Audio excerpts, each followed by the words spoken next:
he has had 30 years of rich experience. He founded and also led Singapore's largest listed real estate agency.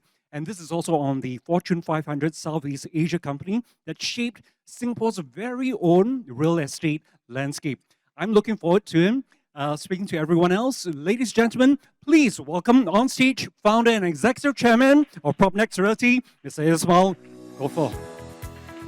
Thank you so much, Danny, for Thank you. the wonderful I think it's such an honor for you to be here. And so you've just changed your portfolio this year, Yes, kind of. Was it easy to let go? I think happy to let go. And I'm happy that you're here Okay. now that you've got more time to share with us. And thank you so much. I'm so mindful. I only have 20 minutes. I wish I had 1 hour, but I think I don't want to be so selfish. But I want to be very. 5 seconds gone. They already put the timer. So I better be mindful what I'm talking. Okay, my objective is not about to horn what I've achieved. It is meaningless. My objective here is that each and every one of you out there, you have an opportunity. That's my key message today, regardless of age, gender, education, and so on. So very quickly, if I just want to show my introduction, yes, didn't come from a very rich family, born to an immigrant parents. My mom and dad, and started off with delivering newspaper. Many of you may have heard my stories in many part of whichever the articles and videos and so on. And didn't even go to a junior college because I failed my second language.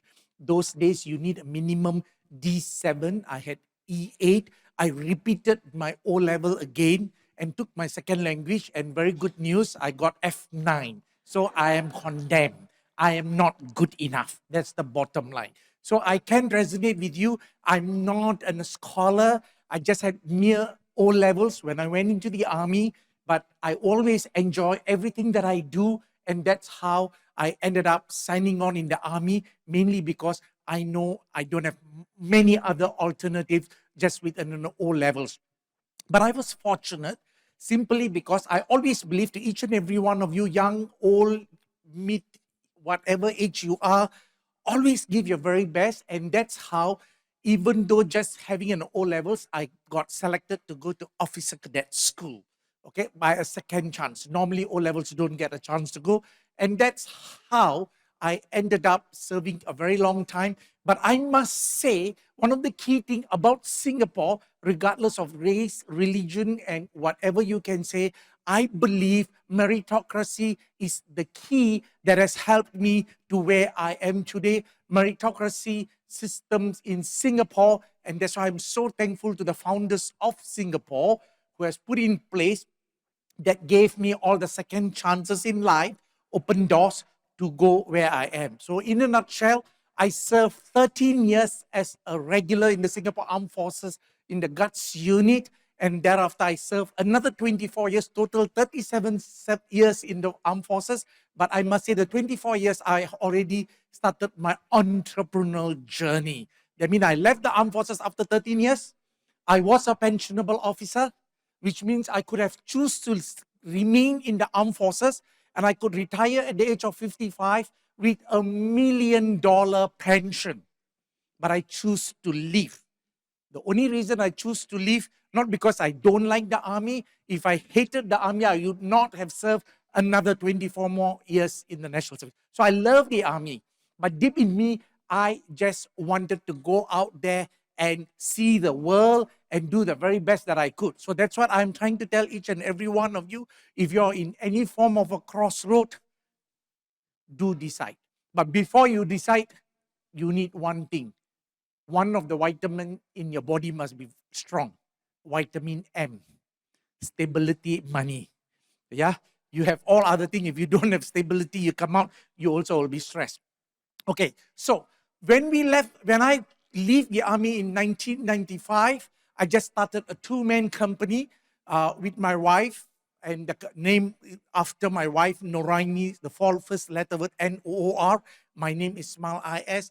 And that's how we founded a real estate company about 30 years ago. It was a very small outfit. The office was at a space of 300 square feet office. And we slowly grew the company.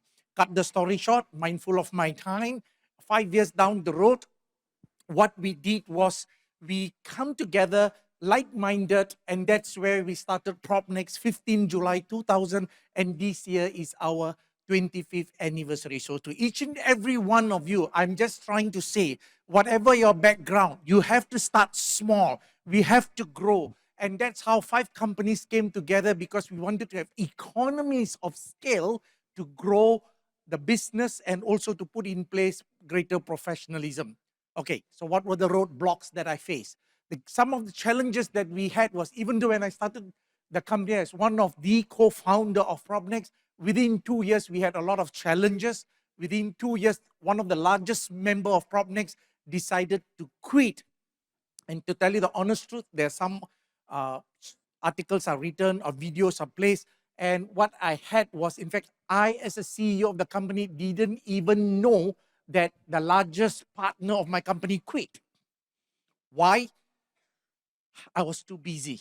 Okay, in a nutshell, they even took up an announcement in the media to say, wish all the very best, and they decided to leave. And the article appeared the next day. The day before at 4 p.m., I received a call from the journalist. Hey, I understand your biggest partner is leaving and they have sent a press release. Are you also sending a press release? And I'm a CEO running the company. I don't know what the hell is happening. Yep. So that was the crisis. So it's okay. So what am I trying to tell you? Life is never going to be smooth. Life is never going to be all juices and so on. You will face challenges. But because your heart, your mind, your focus is to do the right thing, we just persevered and we move on.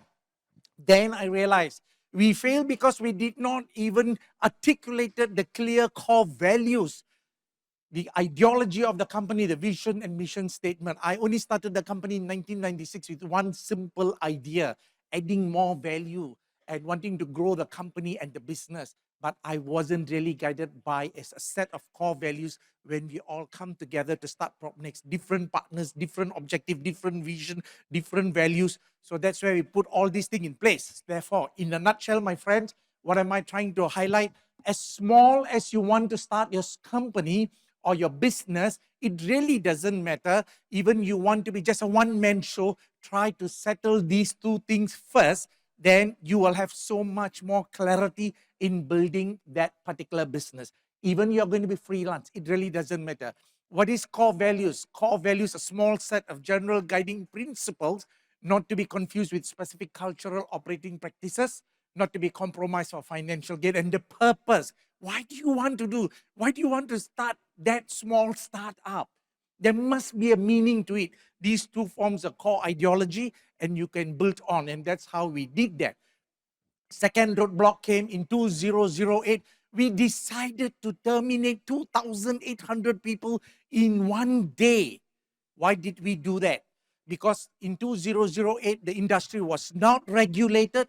CEA, Council for Estate Agencies, only came into play in 2010. Therefore, we decided to say that, hey, every salesperson in PropNex must be covered by professional indemnity insurance. If you choose not to buy, you will leave us. Some of the agents choose not to believe. Some of the agents say, why are you making it compulsory when the industry don't dictate? I say, no, we want to protect the consumer. So what am I trying to give you a message? Sometimes we have to be bold, guided by our core values and the mission. And when the day expired, end of July, 1st August, we terminated 2,800 salespeople who choose not to believe in the vision that we had to protect consumers. So these are some of the things that I'm trying to say. Whatever you do, you must be guided by what is it that you want to do. And then slowly, as part of the growth of the company, we put in place many things in place, building systems and structures. And one of the key concepts that I always like to, I'm talking very fast. You know why? Yes, clocking very fast. How I wish ladies and gentlemen, let me tell you a story about clock building. But I don't have the time. Okay, but the concept about the clock building here, I'm just reaching out to each and every one of you out there. A simple story here is this. Whatever we do, we go to the root of the problem. Clock building is not literally building a clock or a watch. It is about, you see, for example, and that can happen at your home, at your office, at your department. If Imagine that you are the only person empowered. I'm the only one who can read time. All of you don't have a watch or a clock. If any one of you who want to know time, you come and ask me, I look at the star and the sun and the ray and the shadow and I say, right now time is 12:41. And how do I say that? Because I've got the skill set. And I'm the only one empowered and none of you don't know how to do it. That makes me feel damn good, right? Imagine my life. Every 5 minutes, one of you come and ask, Mr. Ismail, what is the time now? I keep saying that umpteen time. Does that make me feel good? I'm just a time teller.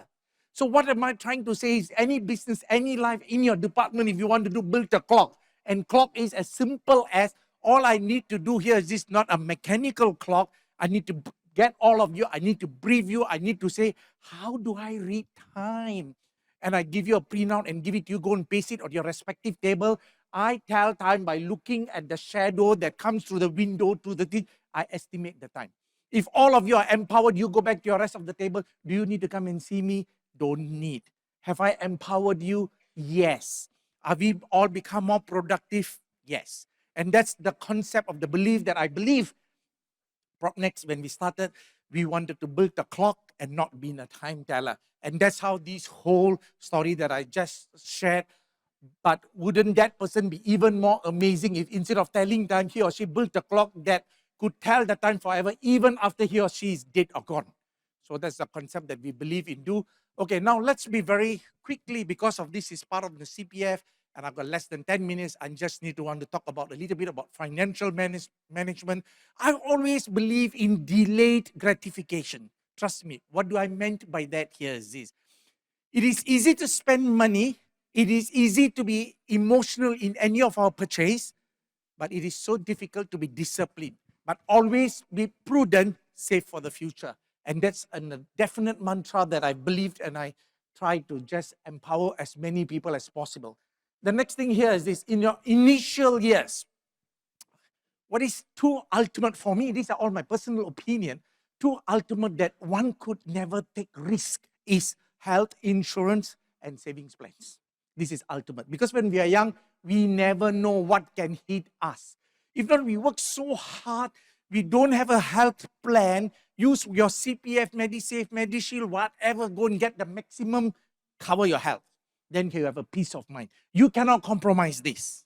Next, saving plans is up to you, whether whatever you want to do within your budget, within your means, not more than 10% of your disposable, always plan. This has been the guiding principle for me.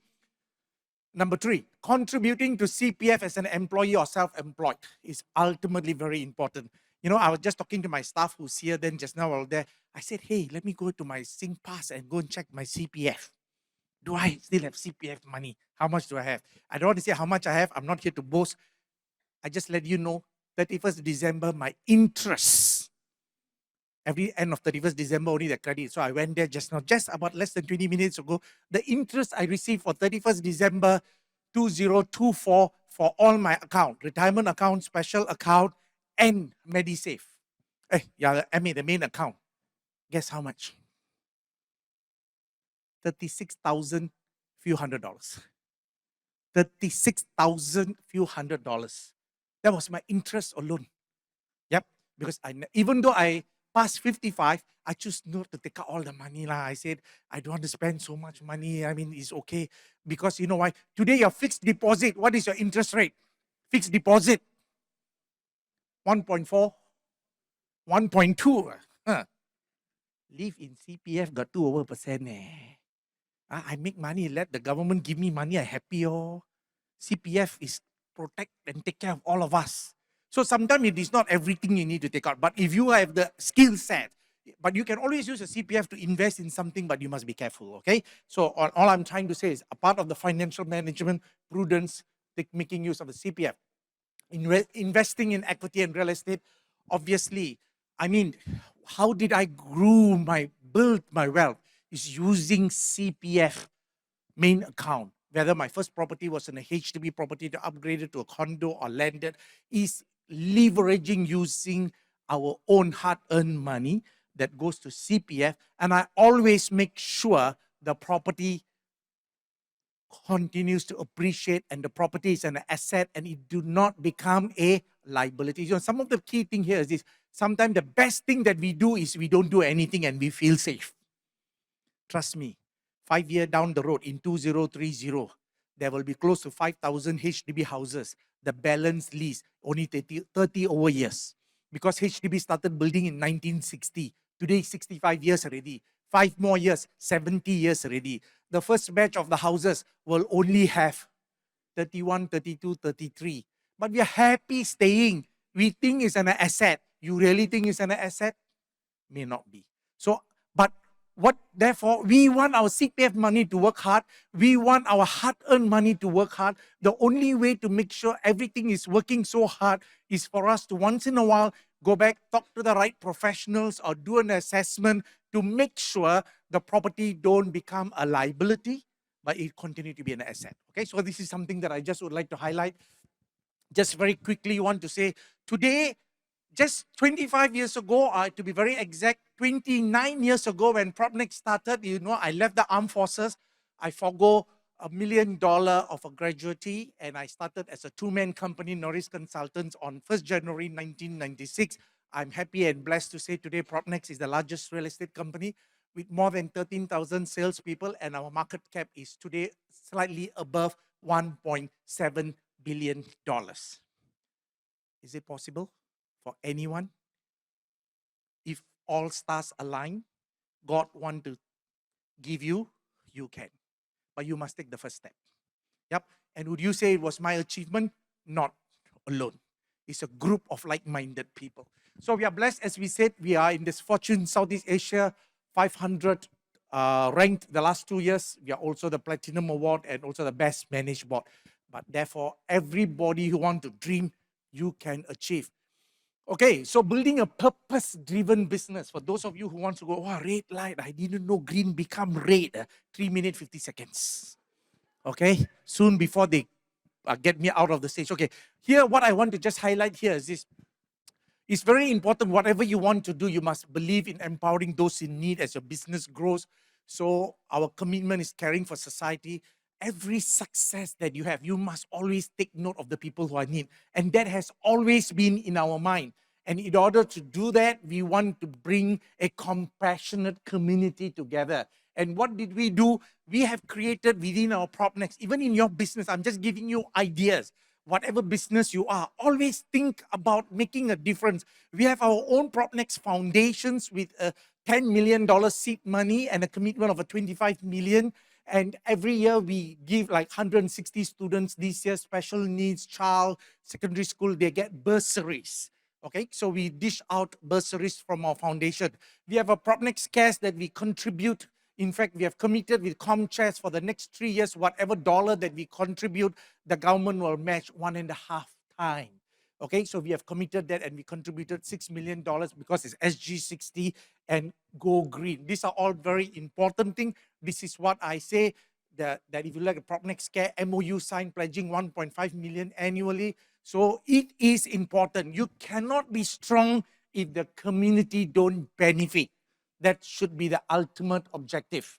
So with that, I think I've come to a conclusion and I'm so happy and proud because Balance got 59 seconds for me to catch a breath. Yeah, and I want to say thank you so much for your time to almost probably 200 over people here. My single message here is this. In life, every one of us can achieve. In life, we just need to believe.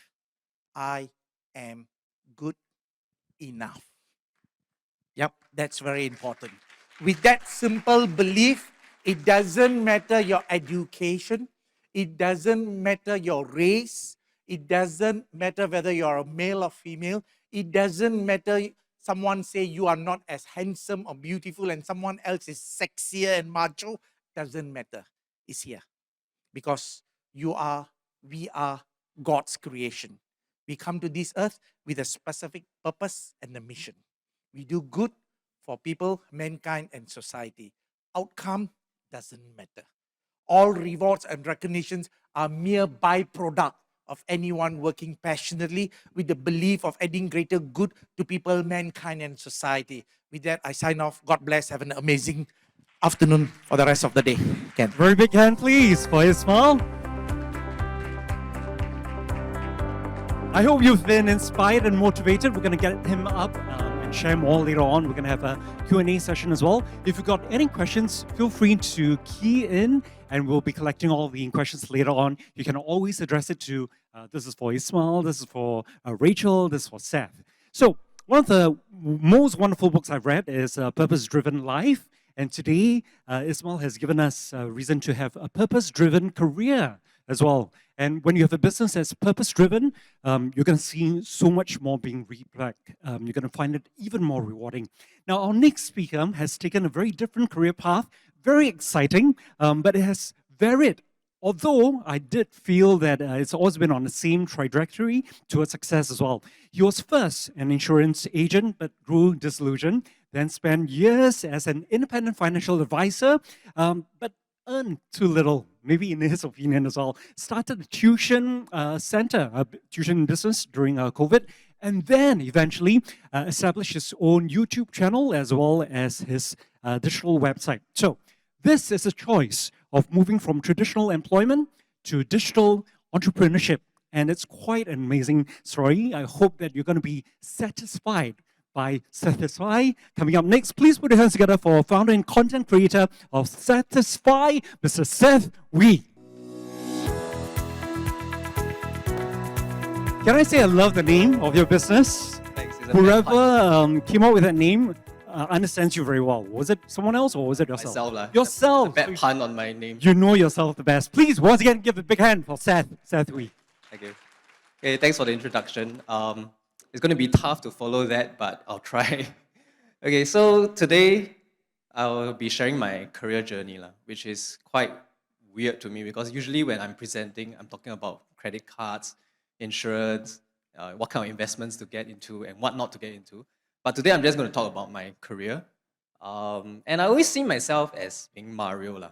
I'm just trying to clear the stage, trying to collect more coins, trying to avoid dying.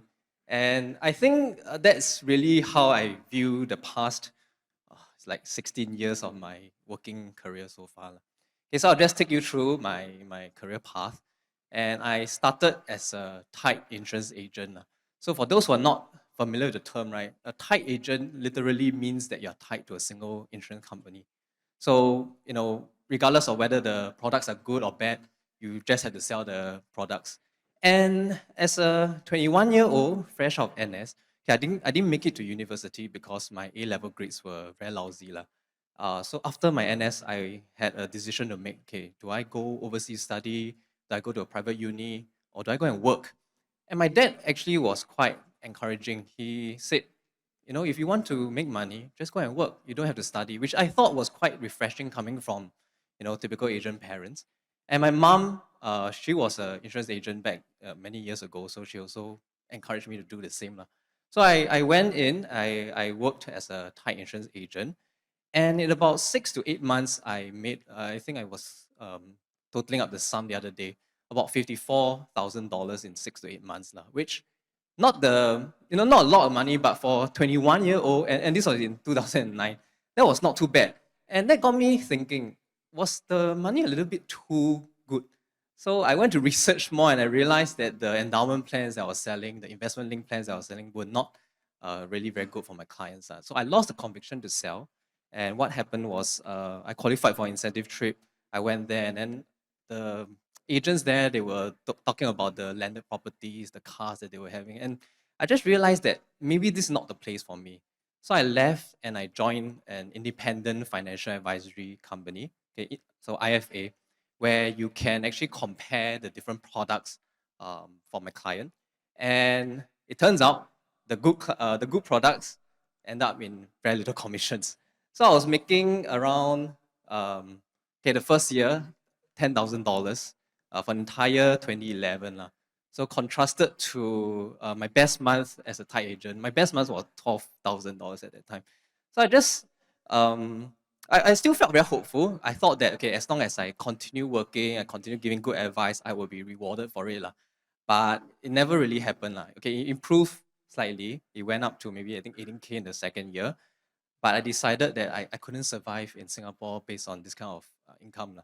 So what happened was my friend at that time didn't want to teach a couple of students. So I took over And I still remember the pair of brothers. I was teaching tuition, and I charged $15 per hour because I took over my friend's rate. And for those who have taught tuition before, you would, or paying for tuition, you would know that $15 per hour is very, very low. Okay, but for me, because it was a pair of brothers, it was 3 hours a day, and I went twice a week. It was $90 a week and $360 a month, which to someone earning 1,000 plus per month, that's not too bad, and it's reliable recurring income. So I got those two students, and then I had one thing led to another lah. Once I have two students, they referred me to a third one, and then the fourth one and the fifth one, and soon I hit up an ex-classmate, and then we started a business. And over the years, okay, we opened one, we opened two, we opened three. At our heyday, we had 5 tuition centers, which sounds very good. Sounds business was growing and all, but there was a lot of infighting, a lot of internal bickering, and we eventually closed down branch after branch, and we consolidated to just one branch, which is still at Pioneer Mall lah. So for those who live in the West, if you all want tuition for your kids, yeah. So after that, after about 7 years of being in the business, being a tutor, I got a little bit burnt out from teaching, and I started a blog for fun in 2020. So 2020, just nice before the pandemic, I started a website just out of pure interest, and I talked about banking accounts, credit cards, my thoughts on certain products being sold in the market, and then I started my YouTube channel. So that was the at that point, the term finfluencer wasn't coined yet lah. It was just a website, and I started my YouTube channel, and my boss actually saw one of the videos where I talked about my experiences as a Thai agent, as an IFA, and then he offered me a job. Okay, so I thought that's quite interesting. Okay, he's the boss of a fee-only firm. So instead of charging commissions, we actually take a fee from a client, and then we can just recommend anything that we feel are the best for them, instead of having to sell products tied to a certain company. So for about 2 years of my life, from 2022 to 2024, I was actually running all 3 things at once. So I was teaching, I was going to my day job during office hours. After that, I would rush down to teach my lessons at my tuition center. And then at night, I'll go back home and I'll just write my articles and write my YouTube script lah. So I was doing all 3 for about 2 years of my life. So early this year, okay, what happened was that I, of course, decided that it was a little bit too much work because my freelancer job has expanded, my day job has also expanded, and I just couldn't keep up with all 3 lah. So I decided, okay, maybe it's time for me to take it a little bit easier, because I did my mathematics and I realized that, okay, if I want to really fire now, right, financial independence, retire early, I can, as long as I maintain a frugal lifestyle. So I decided, okay, it's time for me to scale back, and I am now just a full-time content creator. So content creation, okay, I realized that while juggling with my different jobs, right, they actually help each other in different ways. I mean, the skill set is quite shared. So as educator, I feel that, when I'm teaching people online, I'm actually trying to impart certain skills. I'm trying to explain things. And being a tutor actually allow me to, I feel, understand what people don't really understand. And then I can explain it at their terms lah, right? And being a fee-only advisor, I also realized, okay, sometimes when you're handling money, right, it's not just about dollars and cents. It's also about emotional aspect to it. So it allows me to tailor my content accordingly. So I feel that having different jobs, actually, you can cross-pollinate skills, right? Something that is good at a certain job, okay, a skill that's useful at a certain job will also be useful in another job, and they can actually help each other reach some kind of synergy. Okay, so what I find very interesting is this thing called Parkinson's law, where your work will actually expand to fill the time that you have for work. So if you have 10 hours for a project, your project will take 10 hours. But if you have 20 hours for the project, somehow the work will expand to fill it. And I feel that this really applies to me, right? So when I had 3 jobs, right, I realized that I could more or less handle the different jobs within the time I have. But when I started scaling back my tuition lessons, I realized that I don't have more free time. Actually, the remaining jobs that I have started to take up that time. So if you look at my YouTube channel history, right, there was a time where every week in, week out, I have 2 videos. And that was when I was running all 3 things at once. Whereas now, I'm a full-time content creator, but you realize that my frequency has dropped to once a week. And in fact, last week, I missed my upload schedule because whatever time I have is just used up for the work that I have. So this, I think, applies to me particularly because I'm a procrastinator. So I realized that by having more things to do, in fact, I'm more productive. Yeah, so maybe I think after this year, I might go and look at more things to do so that I don't slack off so much. And I think having a system, of course, is very useful. You need to have a system if you want to juggle multiple side hustles at the same time. So the system I have was, I mean, it's pretty simple. Okay, I think different people, y'all will find different systems work best for you. But for me, it's just a matter of calendaring. So I just put in my calendar, okay, during the daytime, I have to go to work, okay, so that is work hours. And then after that, tuition lessons also are very fixed. Okay, so in fact, tuition is a more non-negotiable thing than work, right? When I fall sick, I can take MC and not go to work. But tuition lessons are very, very difficult to reschedule. I have to find relief teachers and things like that. So those are even more fixed in place. And then after hours, when I come back, I make sure that, okay, I need to spend that 1.5 hours writing my post for the next day.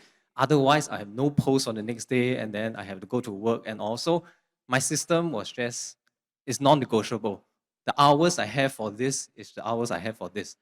And yeah, so I think you need to find a system that works well for you. And I think the most important thing when it comes to juggling different side hustles is the discipline of making sure that you meet the demands of each job, the demands of each side hustle, because motivation is fleeting, right? Motivation means that if you feel motivated, you go and do it, but you don't feel motivated, you don't do it. But discipline means that, regardless of what you feel, okay, I have to have the post a day, then I have a post a day. If I have to have the video uploaded every week, then I'll have a video uploaded every week. So that's the key, I feel, to juggling different side hustles. Okay, and as for how to identify side hustles for you to take up, right? I think the number one thing is interest, because if you don't have the interest in doing whatever thing that you want to do, right, you'll burn out very quickly.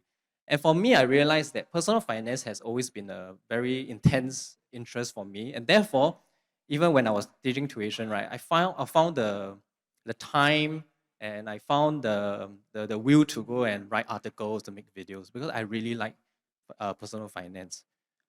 The next thing is also interest of another sort.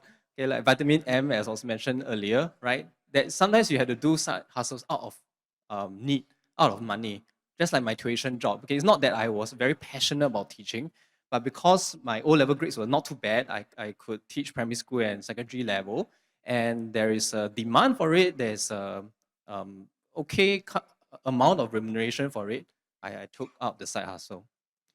Then from there, over time, as I had multiple side hustles, I could then take a step back and evaluate what are the ones that I really like, what are the ones that really pay me enough for me to make a good living in Singapore, and then I drop the ones that I found the least interest in, and also maybe doesn't make that much sense in terms of money versus effort.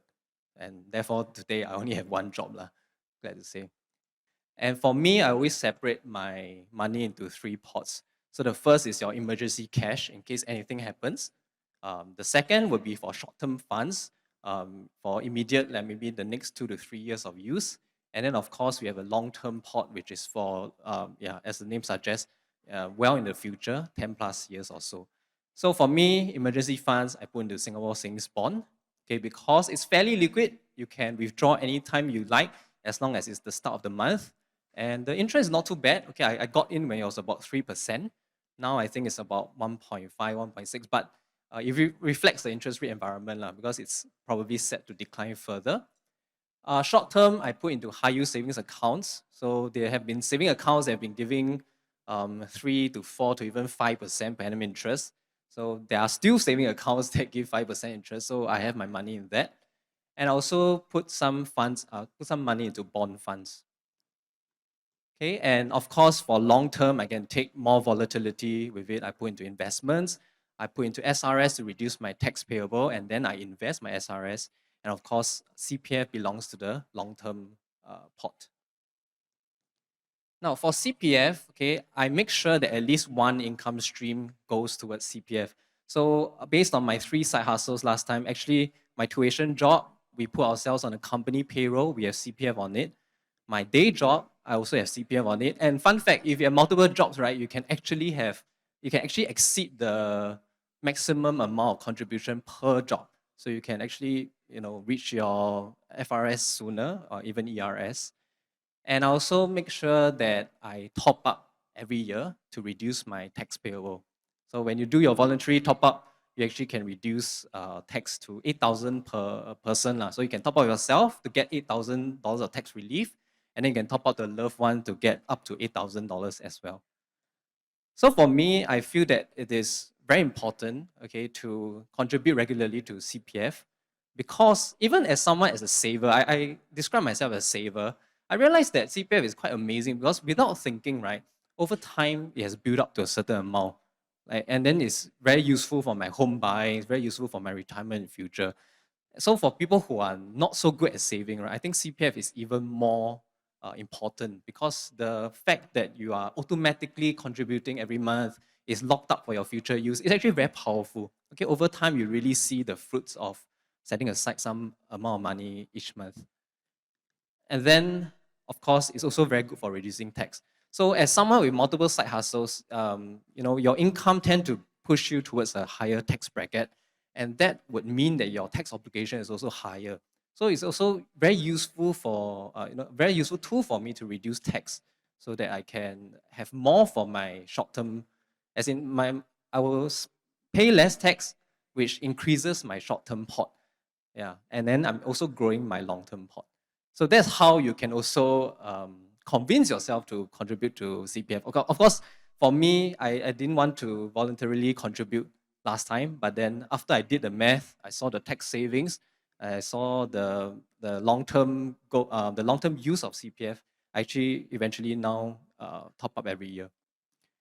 And lastly, of course, it's for diversification. Okay, so regardless of how confident one is in their investments, there's always going to be volatility. We are not sure what the future will hold. Whereas CPF is a rock solid and a very safe instrument in Singapore. Right? For me, I believe in this thing called the rule of 100, where your safe investments should be your age. So for example, now if I'm 37, right? So 37% of my funds should be in safer instruments like CPF or bonds. So, and then 100 minus 37, the other 63% will go to higher volatility instruments. So CPF is actually that part of my portfolio, which is the saver portfolio, and it provides diversification for my entire investment portfolio. So that's the way I view CPF, and also that's how I handle my different income streams and side hustles. So yeah, thank you so much for having me. Thank you, Seth. I love his use of Memoji. Lots of wonderful, colorful graphics. But I had a question, because one of your Memoji has facial hair and such, but you're so clean faced and so fresh as well. Bring us a lot of fresh perspectives, and I hope that you've been satisfied as well. Anyone here, do you identify yourself as a self-employed person? Anyone? Any SCPs? Yeah? Yes, thank you so much. I saw you coming in just now and taking notes as well, taking photos of some of the slides. I think that gave us a lot of new ideas about how we can manage our finances and also our career paths. And coming up next, we're gonna have a little chat, Q&A session on stage. We'd like to invite you to post your questions to any one of them, and you can actually have it personalized as well. For example, if you have a question for Ismail or for Seth or for Rachel, you can name them in your question and then post it out. I'm gonna get it on my iPad, and then I'm gonna check all that out. We're gonna have a little bit more chat on stage right here. Okay, so this will take us through to the rest of the session. Can I get our speakers to be seated, please? Seth, right next to Rachel, maybe. I'm just gonna arrange so that they can identify her. Rachel on the left, please. Seth, and I'm gonna put you closest to me. Okay. All right. Can I have the iPad, please? Thank you so much. If you've got the questions in. Now, maybe something to start off with the three of them. They are so successful in their careers already. You're also enjoying a good time with yourself as well. Is there a particular challenge right now in your stage, in your career stage, that you face with either employees or your family or yourself? Is there anything particularly that is quite challenging for you right now? Anything? No challenge. No challenges. Everything is quite smooth No, sailing. it's not the no challenge. There are too many challenges. So it have to be one challenge. I got my twins going to be 21 next month. So they have their own challenge, which is their challenge become my problem sometimes. You spent a lot of time with your two boys, I know. Yeah. Right? So when also renovating my house, contractor problem. Yeah. So never is. So running a company always have got challenge. Nothing new. You will look at it. Today PropNex has grown so big that every little thing people know that we got a lot of money, they will sue us. So I also have to face that challenge. Then you will have letters from authority, requests from member of parliament, help this client, help that client, because they go there, they say they're homeless, no roof. So always have. But to me, the main thing, Danny, here is this honest truth. I'm not trying to sugarcoat it. In my brain, I don't see many of these things as a challenge. It is something that I'm destined to do and make decision or guide within my means if I have. If not, I just need to get the right people to come and give me that decision-making process guidance. So I enjoy actually solving problems because I see that is my purpose. Every day I wake up, I'm so excited because first I woke up, so that's an exciting thing. Second thing, I have a lot of energy because I love talking to people and solving problems. So that's why I may not have answered your questions, but the answer here is I got many problems, but I'm happy solving them. I know I'm hearing in what you're saying is that, oh my gosh, I've got so many challenges, so many problems. Yeah, it's difficult to pick out one because I saw all these questions running through his head. Seth, I hear a lot about work-life balance too, both from your presentation and also from your social media posts as well. Any challenges for you at this stage? Challenges, I think, is to balance your personal pursuits with maybe things like your family, as well as the demands of your work. Yeah, I find that, I think, to be quite challenging. Well, sometimes you can be very free, but sometimes everything presses up against each other. Like, yeah, your family needs something from you, you have your own personal pursuit that you want to attend to, and then your work also has something that, yeah. And they tend to come at the same time. So I think that's the challenge for me, like prioritizing the different demands of, from each. Okay. Yeah. Thank you so much. Now, ladies and gentlemen, just in case if you're wondering, how come the screen suddenly became so colorful as Seth is speaking, is because now coming up next, the Q&A session, we're going to give them a real challenge. It's going to be 1 minute for every reply. Rachel, do you know about this? Do you know about this? No. Yeah, I was just I reminded was just as well. figuring it out. Yeah, so that timer right there, that Ismail is very aware of. So 1 minute to your reply, but please go ahead. Rachel. Challenge. Well, I think the first thing that comes to my mind is, oh my God, this is so okay. I think I really believe that everything rises and falls on leadership. And I think as a leader, and we're all leaders at home, at work, in the marketplace, how can we continuously become better, continuously grow, and especially in a world that's changing so quickly? There's this quote that says, the illiterate of the 21st century is not someone who cannot read or write. It's someone who cannot learn unlearn and relearn. And I think the world that our kids are growing up in, that we are living through today, is changing so rapidly, and there's so much that we need to keep up with and equip ourselves with. So back to like what Mr. Ismail said, how can we look at it with a positive approach and perspective rather than be bogged down by it? So yeah. Wonderful. Okay. So I'm going to start taking questions from the audience right here. First question is for Seth. Is it legally okay to have a side hustle while working full time? And what are the obligations that I should look out for? Your time starts now. There's no legal, so legal is whether or not it's by law, right? So there's no legal definition against having a side hustle. It's whether your employment contract allows you to have. Yeah, so for me, I was quite fortunate that my boss hired me knowing full well that I had other pursuits outside, so he allowed for that. For those who are looking for, to take out a side hustle, of course, look at your employment contract, see whether it's allowed. But of course, I think a lot of side hustles, they start from small pursuits, right? Like if you start a YouTube channel, that I don't think that's something that they can really go after you for. But of course, if it becomes bigger, that's a good problem lah. Then you can decide whether or not to juggle between your employment and your new pursuit, or leave your job for something else that is more promising. I've got 10 more seconds. Did you ever had to not let your employer know? No, because my employer already knew from the start. Okay, excellent. Thank you very much. Very interesting question for Ismail. If you can put away all your concerns and about all your problems and challenges about your business, what do you really want to do with your life and your money? 60 seconds starts now. Okay. God has blessed me with a lot of money. Yeah. So what I want here is this. I don't want to put it on record, but too much money, I don't desire to give to my children a lot of money. Then I think my grandchildren will suffer. I believe in the Chinese wisdom that many things beyond 2 generations, very difficult to value. So I think the bulk of it, at the end of the day, will still go to charity and the community. And I strongly believe making a difference in the life of people who are in need, because we grew up in a house, or a rental house, no room, 5 people. So that was my passion of giving a roof, and that's how I ended up in real estate. So money doesn't bring all happiness.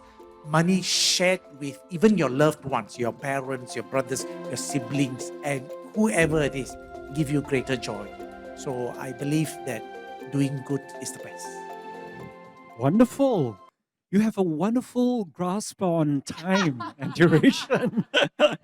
All right, Rachel, how did you figure out that fashion was the industry of your choice, and it was the area that you wanted to venture into for business? I found out that fashion was the industry that I came into. Actually, I stumbled upon it. So when we started, we never thought that, this is gonna be a multi-million-dollar business. It's gonna grow beyond Singapore and become a global business. When we first started out, it really started out of passion, wanting to share our love for fashion. And so that was really how we stumbled upon fashion. And really along the way through the years, you realize that it's really just a conduit for me to be able to inspire people, and also to be able to bring on amazing local talent to be able to work and grow with us and give them a platform to shine. So the short answer is I stumbled upon fashion and discovered it along the way. Okay, wonderful. Oh, next question is for Ismail. Can you explain to everyday folks how would you strike a balance between investing in property and contributing to CPF? Okay, I think contributing to CPF amplify your ability for property investment. So it could be seen as either way. But I think what's most important here is for me, I always say property have to be reassessed time and again. You see, if you have a property today is worth, let's say 600,000, if you don't do anything, you retire in, let's say 20 years time, it may be $1 million. But 20 years later is that million good enough for you to right size? If you are young, make use of your CPF, buy a property that is $1 million now, and if you have the means, and then 20 years later, if that property is worth $2 million, you right size it, live with dignity. So I think you have got a lot of control in property, but not speculative, within your means, making sure the CPF work harder and your hard-earned money works hard too. All right. Okay. A question for Seth. I'm in crossroads. I'm at the crossroads of my career, and I'm thinking about, should I quit without a job, or should I find a job first, because I'm not really sure what I want to do and how I want to go into. However, I do feel mentally fatigued of work and company politics. Is there anything that you can share from your experience? Because I'm quite sure you probably went through some of those stages as well.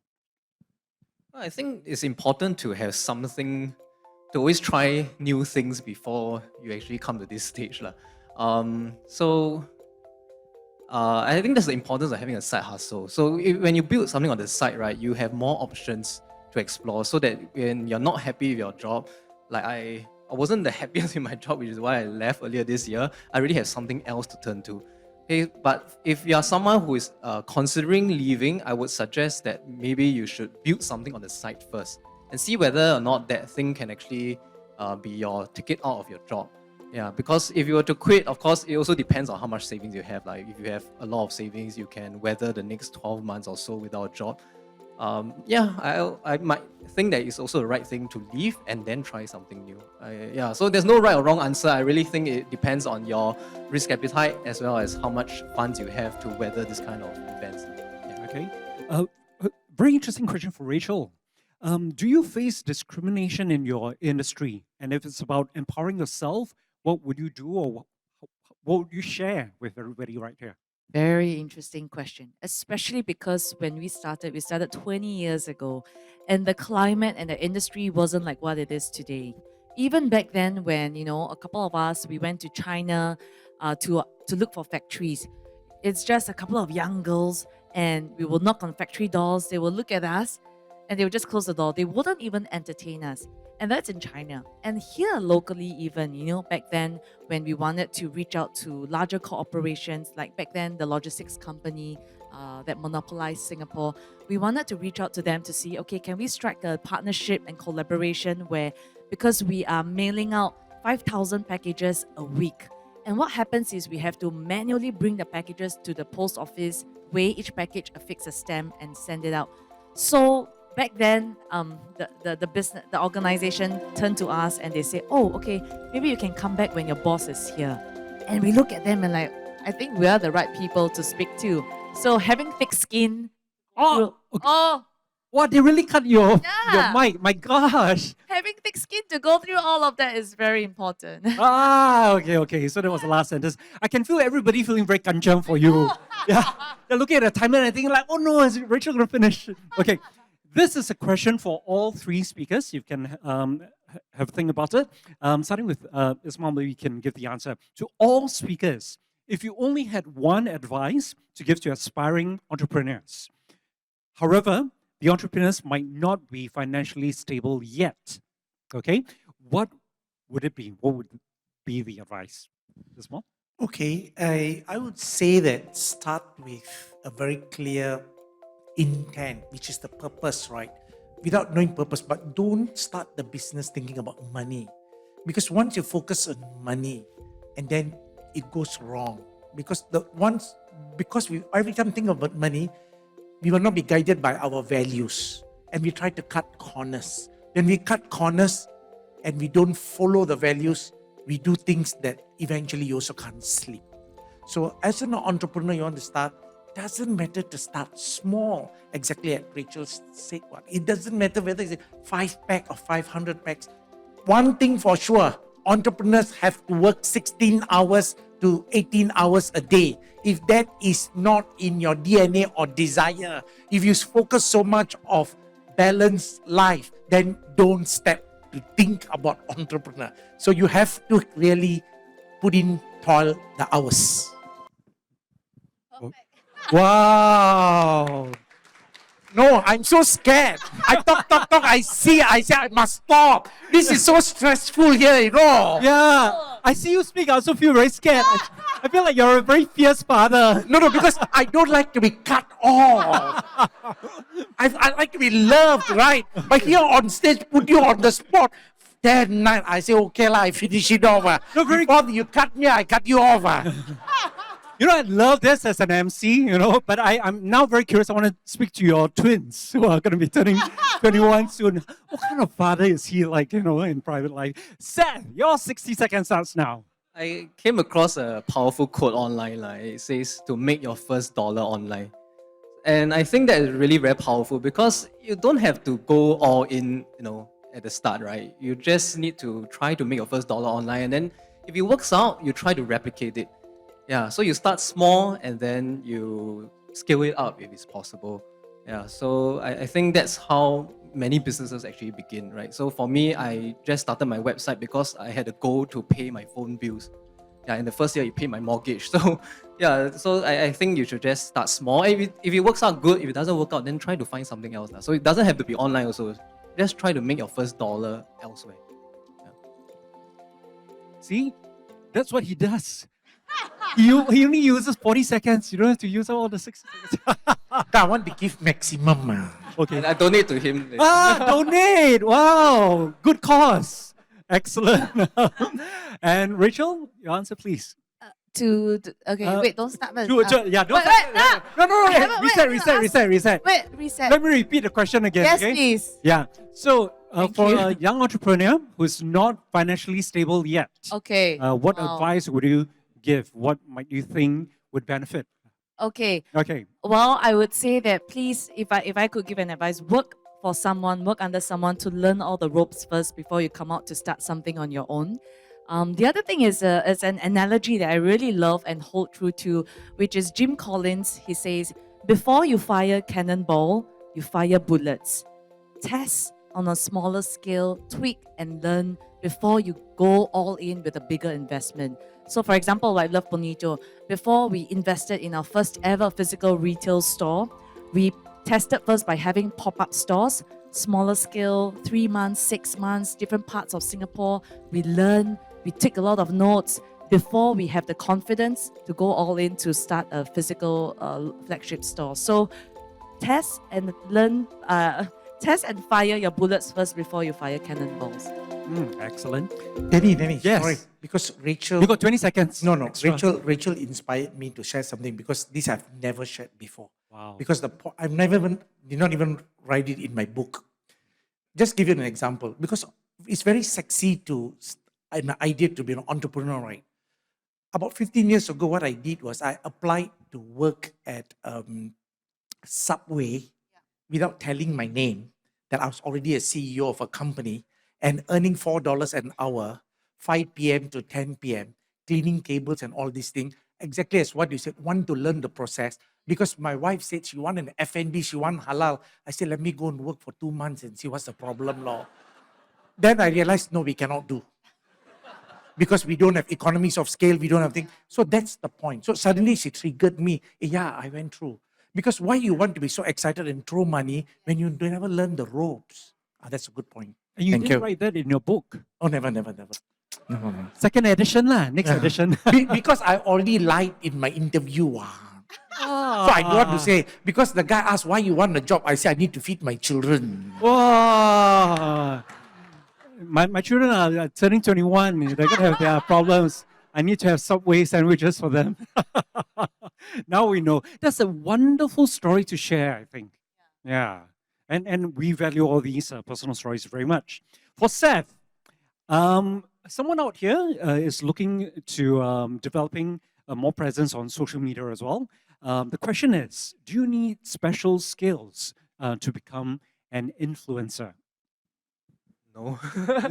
No special skills. I think What does it take then? What does it take? I think it takes your passion. It takes a certain level of being willing to share online. And of course, being relatable, being interesting, being funny, all these all help. But different people, they make it on social media for different things, right? I'm sure you all have scroll on TikTok, you know who Zhen Zhen is, right? Zhen Zhen became famous because she is who she is.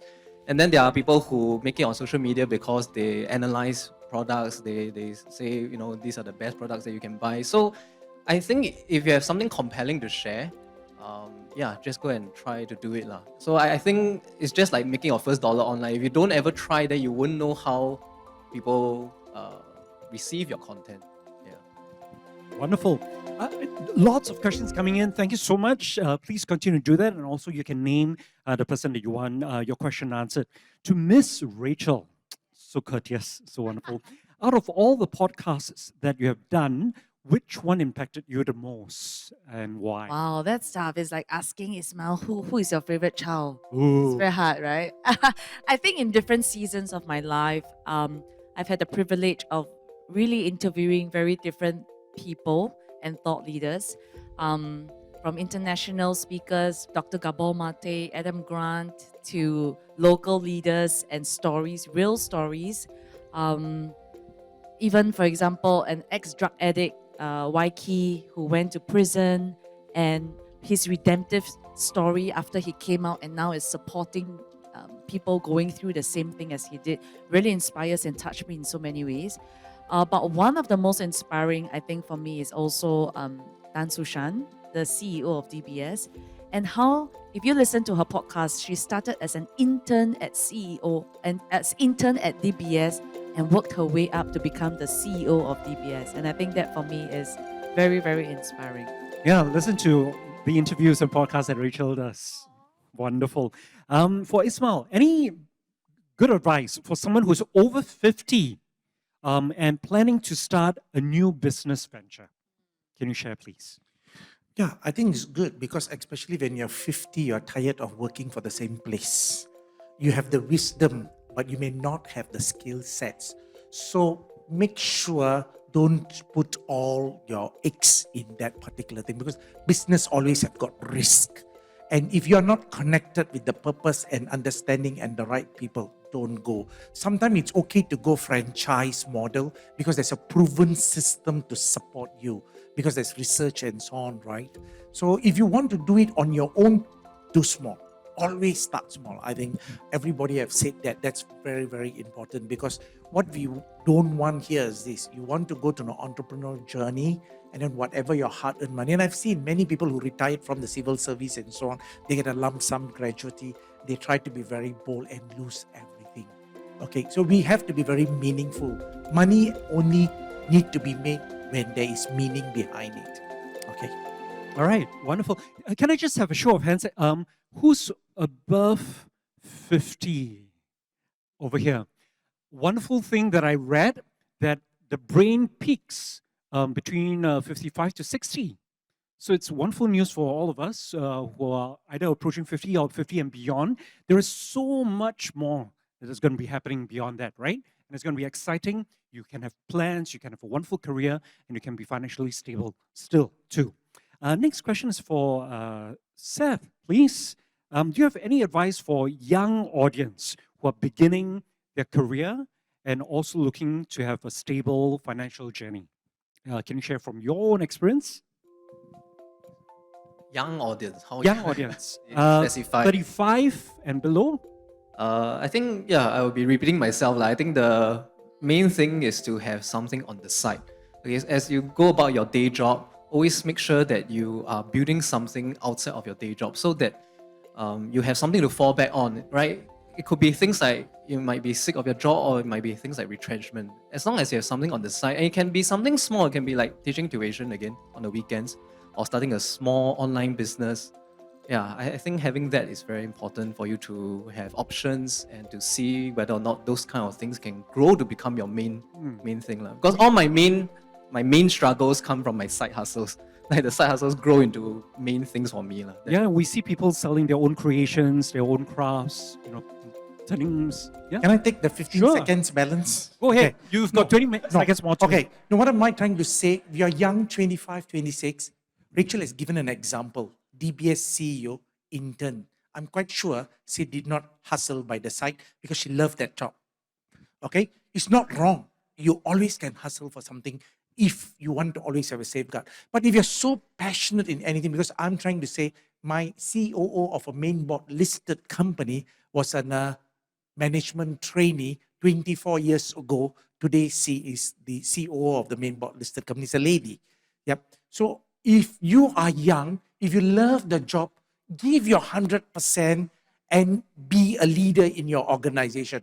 You will grow and you will achieve so much more happiness and breakthrough. Yeah. Wonderful. Yeah. So that's so true too.